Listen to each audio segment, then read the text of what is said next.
یعنی جس کو روافض آگے اتنا بڑا اس کا جشن منانا چاہتے ہیں.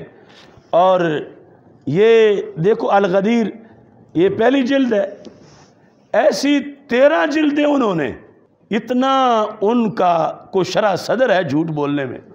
یعنی اس من کن تو مولا ہو میں سے حدیث غدیر سے اپنا جھوٹا مطلب ثابت کرنے کے لیے انہوں نے 13 جلدیں لکھی ہوئی ہیں. اور پھر یہاں یہ وضاحت ہے، یعنی ان کے نزدیک یہ کتنا بڑا کام ہے.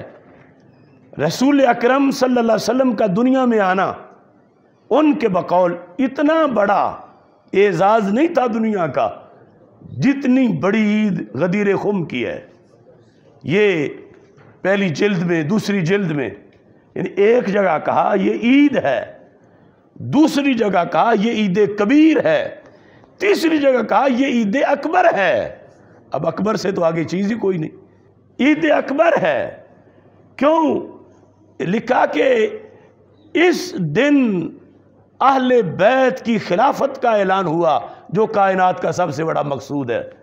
یعنی سرکار کا آنا یا اعلان نبوت، اس دن کو تو ویلیو نہیں ملی معاذ اللہ، لیکن اس دن کو جو ان کے جھوٹ پر مبنی ہے کہ خلافت بلا فصل مل گئی، تو اس کو انہوں نے ان لفظوں سے تعبیر کیا کہ یہاں تو اتنا بڑا موقع اور مرحلہ سامنے آیا کہ اس کی عید ہونی چاہیے کہ اس دن اہل بیت اطہار کا یہ حق ثابت ہوا. اور یہ بہت بڑے ظلم و ستم کے خلاف معاذ اللہ لکھتے ہیں ایک حق کا دن تھا، سچ کا دن تھا.